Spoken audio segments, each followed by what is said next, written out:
Okay, so part C is our very last one. So let's think about it. Do we have the first term? Do we have the last term? Do we have the total number of terms? We have everything. So let's say S of n is going to be 12 terms. You can see the limit on the top is 12 times the first term, plug 1 in, you get 3 minus 8 is a negative 5. And the last term, 12 times 3.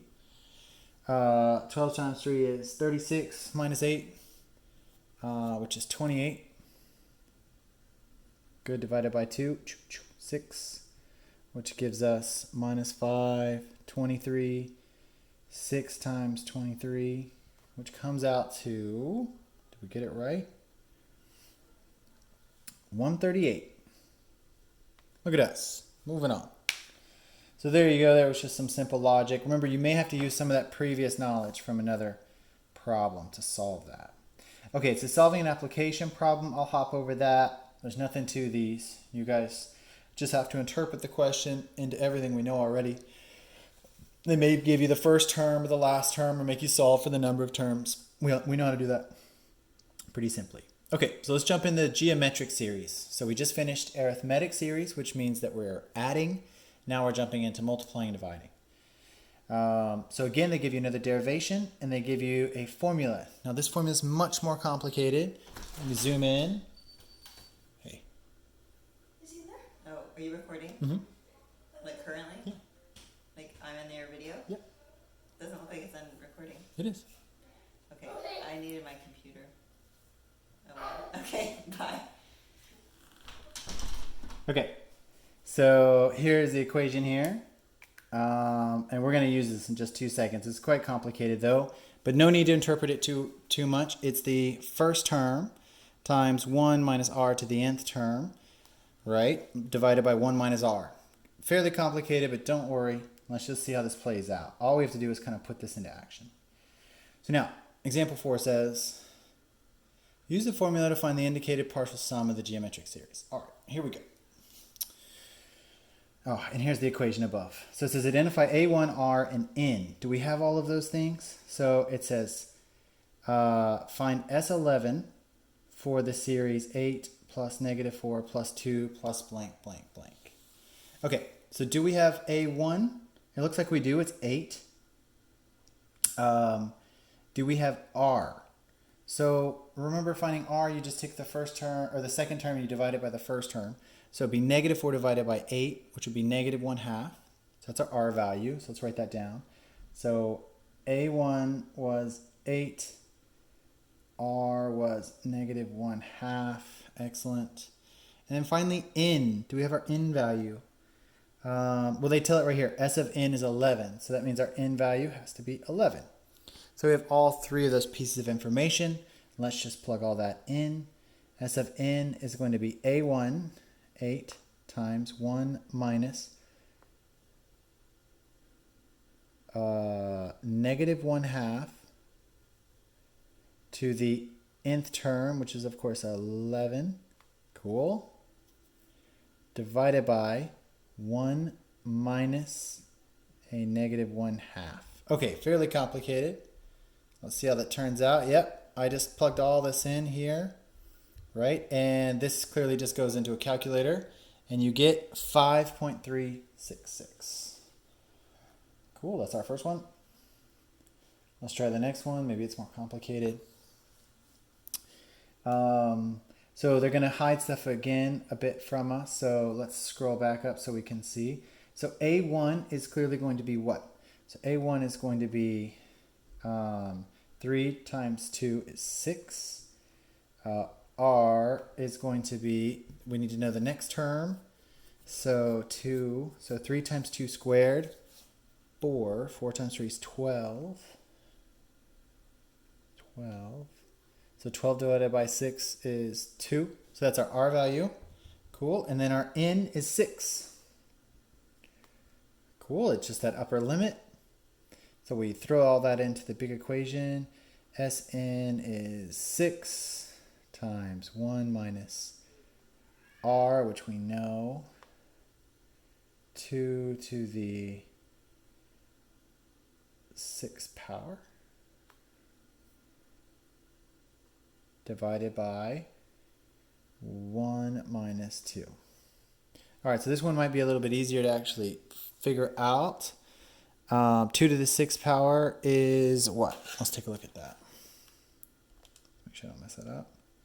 2 to the 6th power is 64. So 1 minus 64 is negative 63. So negative 63. Negative 63 times 6 divided by a negative 1. Divided by a negative 1 just gives you 378. Let's see how we did. Okay, 378. Cool. Okay, cool. I just used a calculator for that. No big deal.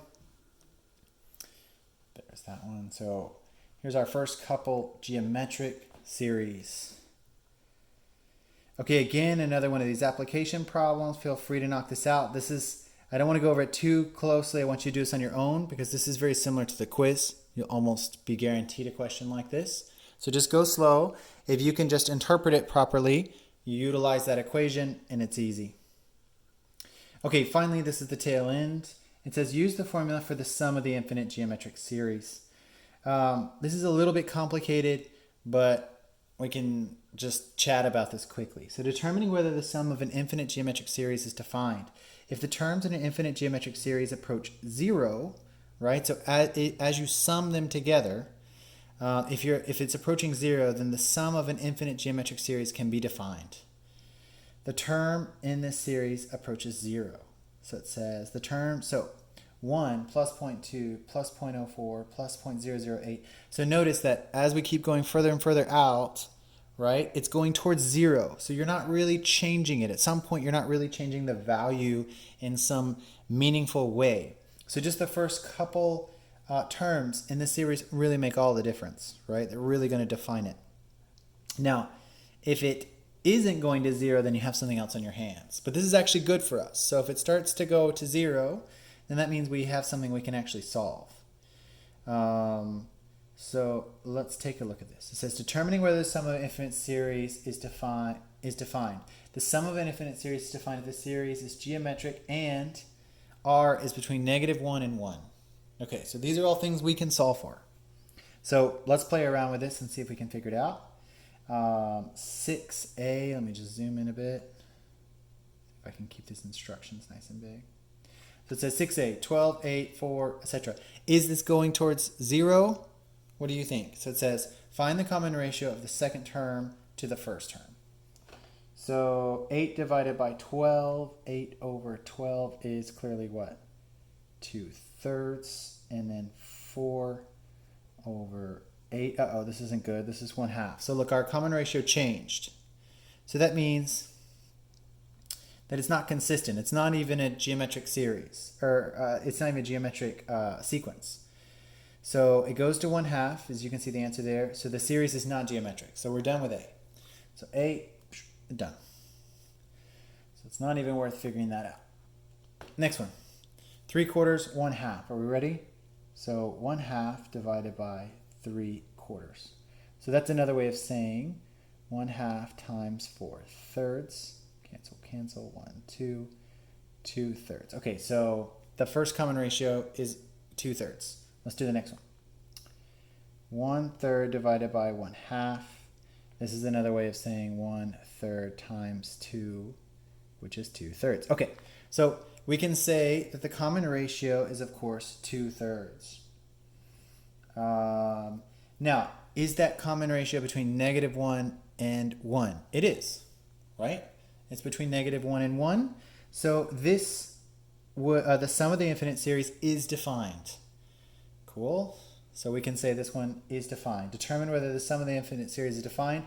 So B is yes. Cool, because that R value was between -1 and 1. Let's do that very last one in the set. It's a little bit harder now. So now we have to actually proof these out, right? So plug in 1, and we get 27 times 1/3 is 9. And the next one is squared, so squared, this would be 9 3. Oh, we already know the R value though, don't we? That R value is 1/3. So if we know that common R value is 1/3 and it's between -1 and 1, then we're good to go. So notice they kind of give this one away. So the given formula is exponential with base 1/3. The series is geometric with common ratio 1/3. So the sum of the infinite series is defined. Yep, agreed. Okay, so this R value is defined. Okay, last one. So they say 5k. So let's plug in a few values. 5, 10, 3, 15, 4, 20. Okay, so 10 divided by 5 is 2. 15 divided by 10 is what? 3/2. So no, it's not